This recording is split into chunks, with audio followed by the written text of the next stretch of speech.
Hey everybody, I am adventuring into the adventure of canning meat.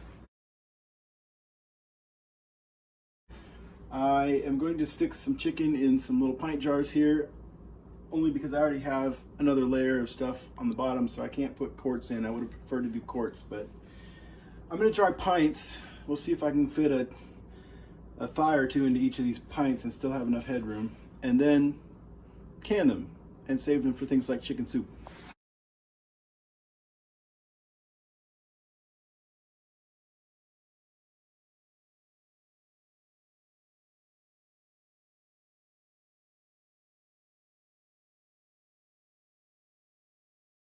I've already trimmed all these.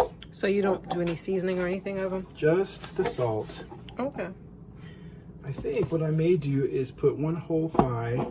Oh, you should have done those legs I bought. They don't fit, they're too long. Oh. And then I'm gonna maybe chop up a thigh or two and put in a few extra pieces of meat in there to make it fit. All right, got my chicken in, got it nicely and evenly portioned. And now I'm gonna put a half teaspoon of salt in each one of these. This is Himalayan pink salt. This is not like preserving salt, like prog powder. 1 1/4 inch headspace. Okay.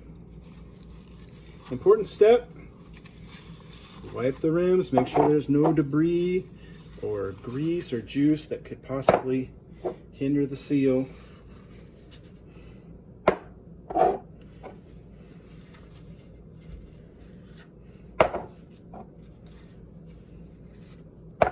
Now I'm gonna drop my lids on there. Carefully, try not to touch any of the places where the seals go. Make sure they're centered properly. Don't like the look of that one.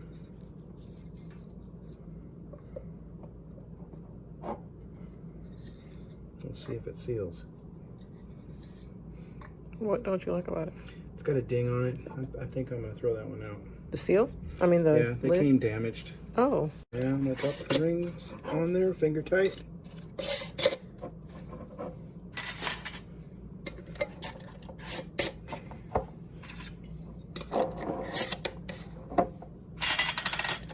So again, we're gonna do raw pack chicken canning.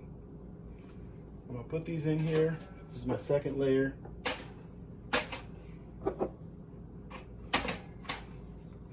And I'm starting from cold. It's a cold pack, so there's not going to be, it's not all hot like it already would be if I was doing a hot pack. Then I got to add 2 to 3 inches of water in the bottom and then start the process.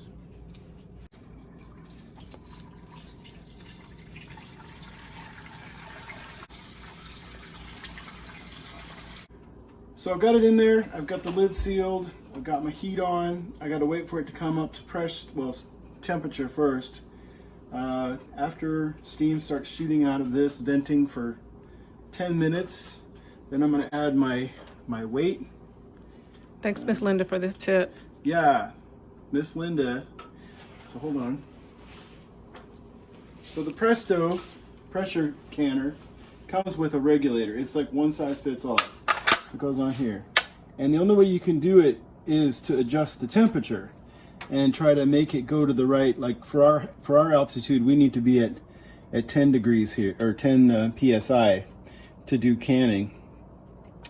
Some places you need to go up to 15, perhaps with different types of things. But this doesn't have an adjustment, so you have to use the amount of heat to do it.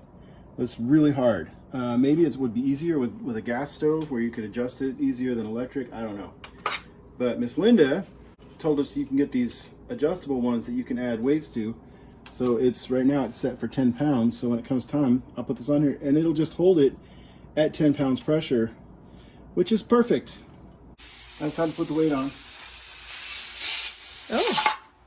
There we go. Oh, cool. Now, if we watch, pressure gauge is going to start going up, and if it all works right, this should start doing kind of a slow rock, and it should keep it right around 10 psi. Cool. It'll take a little while to get up to pressure. And we don't start the timer of the pressure canning itself until we get up to full proper pressure.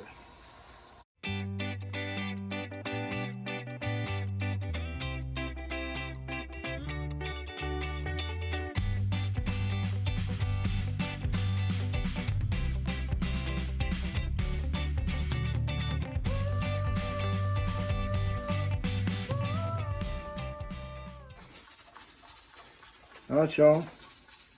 There it is. It's actually, my gauge is showing a little bit over 10 psi. I think the gauge is off slightly because the weight is definitely correct. So now we do it for 75 minutes.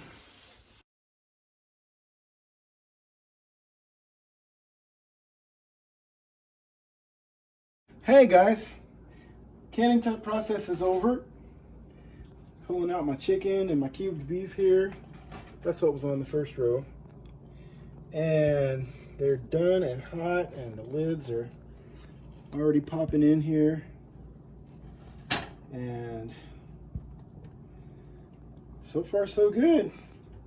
Kind of excited, can't wait. I'm gonna make some yummy soup, or I don't know, maybe some casserole, or we'll see what happens. I can't wait because I'm going to make some videos when he cooks with these. I kind of want to open one right now. You can see I'm in my big fluffy bathrobe because it's cold. It is y'all. cold. It's We're still this Texas. cold It's day not in supposed Texas. to be this cold. But yeah, it's going to be good. So the chicken, this will be like the base for any number of other dishes. But the point of doing this is that this is shelf stable, so we don't have to keep it in the freezer. And we don't have to keep it in the fridge. This chicken is now shelf stable and can can be stored up to how long? Gosh, I mean, at least a year. Okay, so that's awesome. Yay! Yeah, excited. Thanks, Hummy. I just got to cool. Thanks for making this, Hummy. You're welcome. Woohoo! Well, they've had a chance to cool. I've gone ahead and taken the rings off and checked the seals, and they're all nice and tight. You can see that the liquid has gelatinized in there. They don't look all that tasty, but they're going to be so good. And tell them where the juice comes from. The juice came out of the chicken. I didn't add any liquids to this. That came out the chicken. But this meat is so tender, you won't believe how good it is. I went ahead and labeled them with what it is and the date that I canned them. And now I've got them all ready to go to our storage place.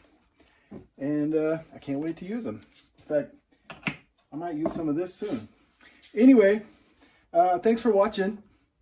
We have enjoyed making this little video, haven't we? We have. And I hope you liked it too. If so, let us know in the comments. Give us a thumbs up. Subscribe if you haven't already. Click the notify button to get more videos. And share it with your friends. Thanks. Thanks so much for watching, guys. He's our cook, so I'm excited that he did this, and I can't wait to eat that. We appreciate you guys. We'll talk to you later. Bye. Bye-bye.